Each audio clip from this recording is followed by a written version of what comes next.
여러분 안녕하십니까? NBS 투데이입니다. 올해 추석은 9월 10일로 최근 8년간 가장 빠른 날짜라고 하죠.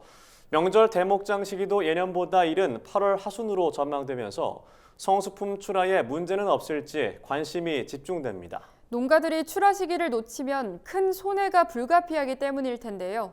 수확을 앞당기고 상품 가치를 높이기 위한 방안에는 어떤 게 있을까요? 손현진 기자가 전해드립니다.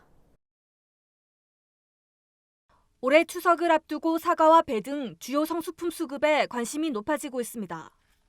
한국농촌경제연구원은 올해 사과와 배 생산량이 모두 평년보다 많을 것으로 최근 전망했습니다. 올해 사과 생산량은 52만 4,500톤으로 지난해보다 0.3% 감소하고 평년보다는 1% 증가할 것으로 관측됐습니다.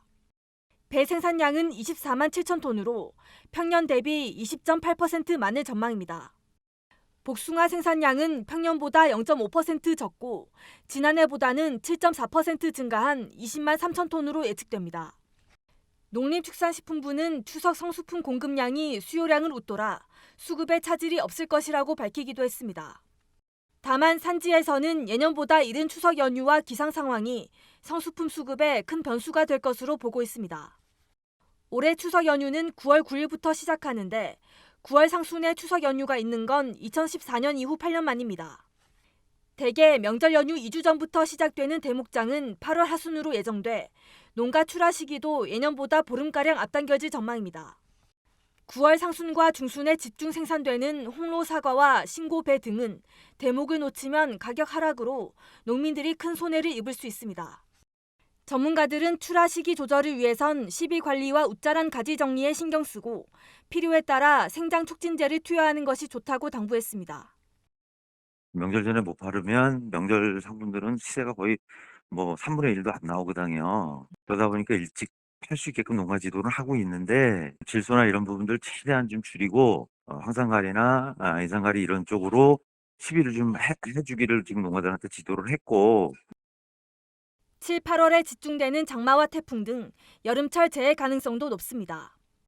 이에 예기치 않은 재해 피해로 성수품 출하에 차질을 빚지 않도록 수확기까지 농작물을 꼼꼼히 관리해야 한다는 지적입니다. 7월 20일 넘어서 8월 초쯤에는 태풍이 꼭 오잖아요. 6월 장마보다는 8월 장마가 더 무서운 거거든. 아직 우리가 굵은 담화가 많다, 잔담화가 적다 이런 걸 아직 판단하기는 조금 일러요. 농식품부는 이달부터 9월 9일까지 사과 배 수급 협의체를 운영하며 시장 동향을 점검할 계획입니다. 또 추석 성수품 출하와 가격 조정 방안 등을 포함한 추석 민생 대책을 마련해 8월 중 발표하기로 했습니다.